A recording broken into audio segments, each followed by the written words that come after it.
Assalamualaikum warahmatullahi wabarakatuh. Perkenalkan, nama saya Saidah Hairunisa dari Prodi S1 Kebidanan semester 3. Di sini saya akan mempresentasikan hasil tugas saya yang berjudul Aspek Sosial Budaya dalam Kebidanan atau Budaya atau Tradisi dalam Kebidanan.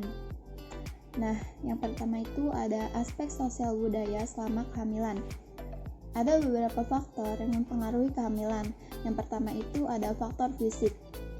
Faktor fisik merupakan faktor yang dipengaruhi dalam fisik ibu hamil. Contohnya, seorang ibu hamil dipengaruhi status kesehatan dan status gizi ibu tersebut.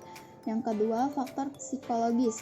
Faktor psikologis yaitu faktor yang dihasilkan dari salah satu pikiran atau perasaan seseorang. Contohnya dalam kehamilan, yaitu ibu hamil dalam kesehatannya mengalami stres dan berpengaruh pada janin dan perkembangan atau gangguan emosi pada janin yang akan lahir nanti. Kemudian yang ketiga, faktor sosial budaya atau ekonomi. Faktor sosial budaya atau ekonomi tersebut yaitu faktor yang dihasilkan dari sosial budaya tersebut sendiri, yaitu faktor ini dipengaruhi dari segi gaya hidup, adat istiadat, fasilitas kesehatan, dan ekonomi. Kemudian, contoh perilaku sosial budaya masyarakat mengenai kehamilan.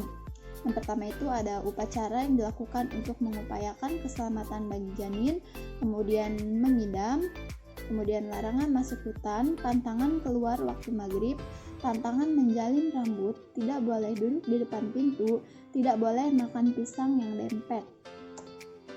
Kemudian selanjutnya, jangan membelah kayu api yang ujungnya sudah terbakar, jangan meletakkan sisir di atas kepala, jangan membuat kulit ketupat pada saat hamil, tidak boleh membelah atau memotong binatang, menggunakan jimat saat bepergian, tidak boleh makan makanan yang berbau amis, tidak boleh mempersiapkan keperluan sebelum bayi tidur. Kemudian bagaimana peran bidan dalam hal ini? Peran bidan dalam hal ini yang pertama itu KIE atau komunikasi, informasi, kemudian edukasi tentang segala sesuatu sudah diatur Tuhan Yang Maha Esa. Mitos yang tidak benar ditinggalkan. Nah, pada poin pertama ini kita sebagai seorang bidan harus bisa memberitahukan informasi tentang segala sesuatu itu sudah diatur sama Allah atau Tuhan Yang Maha Esa. Nah, kemudian pendekatan kepada tokoh masyarakat untuk mengubah tradisi yang negatif atau berpengaruh buruk pada kehamilan. Kemudian bekerja sama dengan dukun setempat.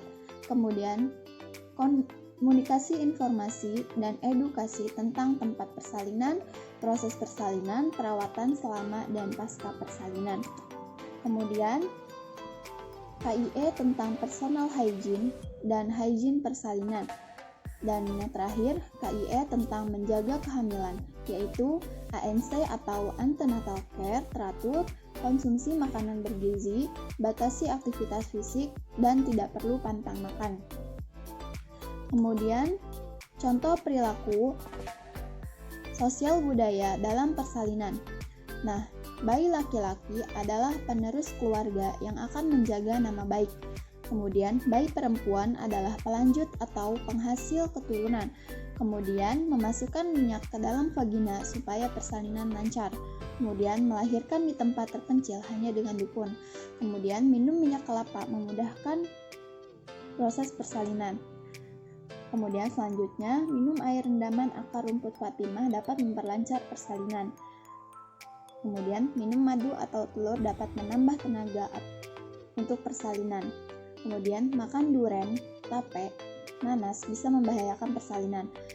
Kemudian yang terakhir, makan daun kemangi membuat ari-ari lengket hingga mempersulit persalinan. Hal tersebut yang ada pada masyarakat. Kemudian, peran bidan dalam hal ini yaitu memberikan pendidikan pada penolong persalinan, proses persalinan, perawatan selama dan pasca persalinan. Kemudian, memberikan pendidikan mengenai konsep kebersihan baik dari segi tempat maupun peralatan. Kemudian bekerja sama dengan penolong persalinan atau dukun dan tenaga kesehatan setempat. Kemudian ada aspek sosial dasar pada bayi baru lahir. Mitos merawat bayi di masyarakat. Yang pertama, dibedong agar kaki tidak bengkok. Kemudian yang kedua, hidung ditarik-tarik agar mancung. Yang ketiga, pemakaian gurita agar tidak kembung. Yang keempat, menggunting bulu mata agar lentik. Yang kelima, memberi stetoskopi agar bayi tidak kejang atau step. Kemudian, mitos yang ada di masyarakat. Yang pertama itu ada yang dari Jawa Barat. Yang dari Jawa Barat itu ada mitosnya. Yang pertama, pantangan duduk terlalu lama. Kedua, pantangan mengejek orang cacat. Yang ketiga, pantangan duduk di tengah pintu. Yang keempat, pantangan mematikan hewan. Yang kelima, pantangan mandi larut malam. Yang keenam, pantangan mengikat handuk di leher. Yang ketujuh, pantangan makan ikan lele. Yang kedelapan, pantangan makan pisang dempet. Yang kesembilan, pantangan makan mangga weni dan durian. Yang kesepuluh, pantangan menginjak kotoran. Kemudian selanjutnya ada yang dari Jayapura atau Papua. Mitos tersebut yaitu yang pertama, minum air kelapa dapat mempercepat persalinan. Yang kedua, adopsi anak agar cepat hamil. Yang ketiga, wanita itu cepat hamil, kalau tidak hamil berarti mandul. Kemudian yang keempat, pria selalu subur. Kemudian yang kelima, olahraga renang dan jalan cepat dapat membuat cepat hamil. Kemudian yang keenam, berhubungan intim sesering mungkin saat masa subur. Kemudian yang terakhir, angkat kaki setelah berhubungan intim untuk wanita agar cepat hamil. Sekian presentasi yang dapat saya berikan, kurang lebihnya mohon dimaafkan. Wassalamualaikum warahmatullahi wabarakatuh.